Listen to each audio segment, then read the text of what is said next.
CM ಕುರ್ಚಿ ಗುದ್ದಾಟ ಹೈಕಮಾಂಡ್ಗೆ ತಲೆಬೇನೆ ಆಗಿಬಿಟ್ಟಿದೆ. ಸಂಪುಟ ಪುನರ್ರಚನೆಯೋ ಅಧಿಕಾರ ಹಸ್ತಾಂತರವೋ ಎಲ್ಲರೂ ಕೂಡ ಒಪ್ಪುವಂತಹ ಮೂರನೇ ಸೂತ್ರದತ್ತ ಹೈಕಮಾಂಡ್ ಚಿಂತನೆಯನ್ನ ಮಾಡ್ತಾರೆ. ಫುಲ್ ಟೆನ್ಷನ್ ಆಗಿಬಿಟ್ಟಿದೆ ಹೈಕಮಾಂಡ್ ನಾಯಕರಿಗಂತೂ. ಏನು ಮಾಡೋದು? ಸಂಪುಟ ಪುನರ್ರಚನೆ ಮಾಡುವುದಾ, ಅಧಿಕಾರ ಹಸ್ತಾಂತರ ಮಾಡುವುದಾ? ಎಲ್ಲರೂ ಒಪ್ಪುವಂತಹ ಮೂರನೇ ಸೂತ್ರದತ್ತ ಹೈಕಮಾಂಡ್ ಚಿಂತನೆಯನ್ನ ಮಾಡ್ತಾ ಇದೆ. ಸ್ವತಃ ಹೈಕಮಾಂಡ್ಗೂ ಕೂಡ ನಿರ್ಧಾರದ ಗೊಂದಲ ಆಗ್ತಾ ಇದೆ. ಅವ್ರಿಗೂ ಕೂಡ ಟೆನ್ಷನ್ ಆಗಿಬಿಟ್ಟಿದೆ. ಸಂಪುಟ ಪುನರ್ರಚನೆಗೆ ಪಟ್ಟು ಹಿಡಿದಿದ್ದಾರೆ ಸಿಎಂ ಸಿದ್ದರಾಮಯ್ಯ ಅವರ ಬಣ. ಭರವಸೆ ಇತ್ಯರ್ಥದ ತನಕ ಪುನರ್ರಚನೆಗೆ ಒಪ್ಪಿಗೆಯನ್ನು ನೀಡದಂತೆ ಡಿಕೆ ಬಣ ಒತ್ತಡ ಹಾಕ್ತಾ ಇದೆ.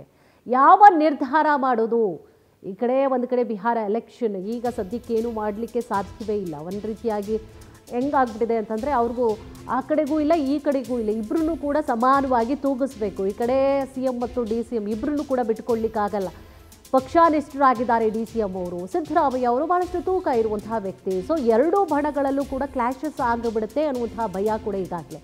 ಸೊ ಇದೇ ವಿಚಾರ ಸಂಬಂಧವಾಗಿ ಹೆಚ್ಚಿನ ಮಾಹಿತಿಯನ್ನು ಕೂಡ ನೀಡ್ತಾ ಹೋಗ್ತಾರೆ ನಮ್ಮ ಪ್ರತಿನಿಧಿ ಆನಂದ್. ಎಸ್, ಈಗ ಹೈಕಮಾಂಡ್ ಮುಂದೆ ಬಹಳಷ್ಟು ಸವಾಲುಗಳೇ ಕಾಣಿಸ್ತಾ ಇದೆ. ಒಂದು ಕಡೆ ಪುನರ್ರಚನೆ, ಅಧಿಕಾರ ಹಸ್ತಾಂತರ. ಸೊ ಯಾವ ರೀತಿಯಾದಂತಹ ಡಿಸಿಷನ್ ಅನ್ನು ಕೂಡ ಈಗಾಗಲೇ ಹೈಕಮಾಂಡ್ ನಾಯಕರು ಮಾಡ್ತಾರೆ, ಅಥವಾ ಮೂರನೇ ಆಪ್ಷನ್ ಅಂತ ಏನಾದರೂ ಇಟ್ಕೊಂಡಿದ್ದಾರೆ? ಏನಿದೆ ಮಾಹಿತಿ? ಕುಸುಮ, ಪ್ರಮುಖವಾಗಿ ಪವರ್ ಶೇರಿಂಗ್ ಗದ್ದಲದಿಂದ ರಾಜ್ಯ ಕಾಂಗ್ರೆಸ್ನಲ್ಲಿ ಒಂದು ರೀತಿಯ ಅನಿಶ್ಚಿತತೆಯ ವಾತಾವರಣ ನಿರ್ಮಾಣ ಆಗಿರ್ತಕ್ಕಂಥದ್ದು. ಆದರೆ ಇದುವರೆಗೂ ಕೂಡ ಹೈಕಮಾಂಡ್ ನಾಯಕರು ಪವರ್ ಶೇರಿಂಗ್ ವಿಚಾರ ಆಗಿರ್ಬೋದು ಅಥವಾ ಸಂಪುಟ ಪುನರ್ರಚನೆ ಇದ್ಯಾವುದ್ರ ಬಗ್ಗೆನೂ ಕೂಡ ಕ್ಲಾರಿಟಿ ಕೊಡ್ತಾ ಇಲ್ಲ. ಹೀಗಾಗಿ ರಾಜ್ಯ ಕಾಂಗ್ರೆಸ್ನಲ್ಲಿ ಬಹಳಷ್ಟು ಒಂದು ಗೊಂದಲದ ವಾತಾವರಣ ಕೂಡ ನಿರ್ಮಾಣ ಆಗಿರ್ತಕ್ಕಂಥದ್ದು. ಸದ್ಯ ಸಂಪುಟ ಪುನರ್ರಚನೆ ಮಾಡಬೇಕು ಅಂತ ಸಿಎಂ ಸಿದ್ದರಾಮಯ್ಯನವರು ಬಹಳಷ್ಟು ಒಂದು ಕಸರತ್ತನ್ನ ನಡೆಸ್ತಾ ಇದ್ದಾರೆ. ಇದೇ ನವೆಂಬರ್ 15ನೇ ತಾರೀಕು 3 ದಿನಗಳ ಕಾಲ ದೆಹಲಿಗೆ ಹೋಗಿ ಅಲ್ಲೂ ಕೂಡ ಒಂದಷ್ಟು ಮಾತುಕತೆಯನ್ನು ನಡೆಸೋದಕ್ಕೆ ಮುಂದಾಗಿರ್ತಕ್ಕಂಥದ್ದು. ಆದ್ರೆ ಇದಕ್ಕೆ ಡಿ ಕೆ ಶಿವಕುಮಾರ್ ಅವರು ಒಪ್ಪುತ್ತಾ ಇಲ್ಲ.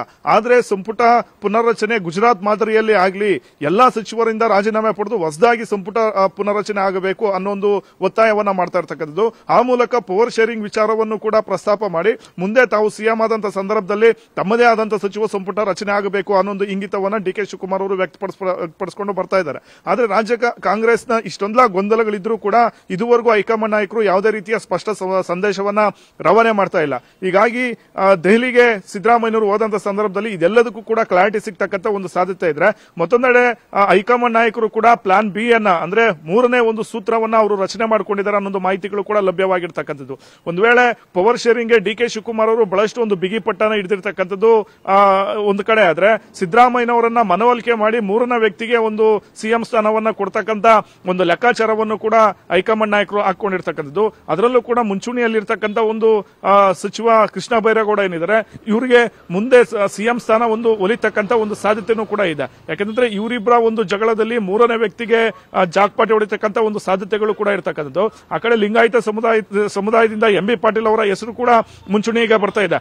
ಈ ಮಧ್ಯೆ ದಲಿತ ನಾಯಕರೆಲ್ಲರೂ ಕೂಡ ಒಂದು ಡಿನ್ನರ್ ಪಾರ್ಟಿಗಳನ್ನ ಮಾಡಿ ದಲಿತ ಸಿಎಂ ಮಾಡಬೇಕು ಅನ್ನೋ ಒಂದು ಬೇಡಿಕೆಯನ್ನು ಕೂಡ ಹೈಕಮಾಂಡ್ ಮುಂದೆ ಇಡೋದಕ್ಕೆ ಮುಂದಾಗಿರ್ತಕ್ಕಂಥದ್ದು. ಹಾಗಾಗಿ ಇಷ್ಟೆಲ್ಲ ಒಂದು ಗೊಂದಲಗಳು, ಅನಿಶ್ಚಿತತೆಯ ನಡುವೆ ರಾಜ್ಯ ಒಂದು ಕಾಂಗ್ರೆಸ್ನಲ್ಲಿ ಉಲ್ಬಣವಾಗಿರತಕ್ಕಂಥ ಒಂದು ಬಿಕ್ಕಟ್ಟನ್ನ ಹೈಕಮಾಂಡ್ ಯಾವ ರೀತಿ ಎದುರಿಸುತ್ತೆ, ಯಾವ ರೀತಿ ಒಂದು ಪರಿಹಾರ ಮಾಡುತ್ತೆ ಅನ್ನೋ ಒಂದು ಕುತೂಹಲನ್ನು ಕೂಡ ಸದ್ಯಕ್ಕೆ ಇರತಕ್ಕಂಥದ್ದು. ಸದ್ಯ ಈಗ ಸಿಎಂ ಡಿಸಿಎಂ ನಡುವೆ ಜಗಳದಿಂದ ಮೂರನೆಯವರ ಪಟ್ಟಾಭಿಷೇಕ ಆಗ್ತಕ್ಕಂಥ ಒಂದು ಸಾಧ್ಯತೆಗಳು ಹೆಚ್ಚಿದೆ ಅನ್ನೋ ಒಂದು ವಿಚಾರ ರಾಜ್ಯ ಕಾಂಗ್ರೆಸ್ನಲ್ಲಿ ಚರ್ಚೆಗಳಾಗ್ತಾ ಇರ್ತಕ್ಕಂಥದ್ದು. ಯಾಕಂದ್ರೆ ಪವರ್ ಶೇರಿಂಗ್ ಆಗಿದೆ ಅಂತ ಡಿ ಕೆ ಶಿವಕುಮಾರ್ ಅವರು ಪದೇ ಪದೇ ಒತ್ತಾಯವನ್ನ ಮಾಡ್ತಾ ಇದ್ರೆ, ಅವರ ಆಪ್ತರು ಕೂಡ ಸಿಎಂ ಸ್ಥಾನವನ್ನ ಡಿ ಕೆ ಶಿವಕುಮಾರ್ ಅವರಿಗೆ ಬಿಟ್ಕೊಡಬೇಕು ಅನ್ನೋ ಒಂದು ಒತ್ತಾಯಗಳನ್ನ ಮಾಡ್ತಾ ಇದ್ದಾರೆ. ಮತ್ತೆ ಹೈಕಮಾಂಡ್ ನಾಯಕರು ಕೂಡ ಡಿ ಕೆ ಶಿವಕುಮಾರ್ಗೆ ಕೊಟ್ಟ ಮಾತಿನ ಮೇಲೆ ಒಂದು ಕಟ್ಟು ಬಿದ್ದಂತ ಒಂದು ವಾತಾವರಣ ಕೂಡ ಇರ್ತಕ್ಕಂಥದ್ದು. ಹಾಗಾಗಿ ಮುಂದೆ ಹೈಕಮಾಂಡ್ ನಾಯಕರು ಯಾವ ರೀತಿಯ ಒಂದು ತೀರ್ಮಾನವನ್ನ ತೆಗೆದುಕೊಳ್ತಾರೆ ಅನ್ನೋ ಒಂದು ಗೊಂದಲ, ಅನ್ನೋ ಒಂದು ಆತಂಕ ಇದೆಲ್ಲವೂ ಕೂಡ ಸಿದ್ದರಾಮಯ್ಯ ಬಣದಲ್ಲೂ ಇದೆ, ಹಾಗೆ ಡಿ ಕೆ ಶಿವಕುಮಾರ್ ಅವರ ಬಣದಲ್ಲೂ ಇರ್ತಕ್ಕಂಥದ್ದು. ಈ ಹಿನ್ನೆಲೆಯಲ್ಲಿ ಇಬ್ಬರು ಒಪ್ಪುವಂತ ಒಬ್ಬ ನಾಯಕನಿಗೆ ಪಟ್ಟಾಭಿಷೇಕ ಮಾಡಬೇಕು ಅನ್ನೋ ಒಂದು ಇಂಗಿತದಲ್ಲೂ ಕೂಡ ಹೈಕಮಾಂಡ್ ಇದೆ ಅನ್ನೋ ಮಾಹಿತಿಗಳು ಲಭ್ಯವಾಗಿದೆ. ಎಸ್, ಥ್ಯಾಂಕ್ ಯು ತಮ್ಮೆಲ್ಲ ಮಾಹಿತಿಗಾಗಿ.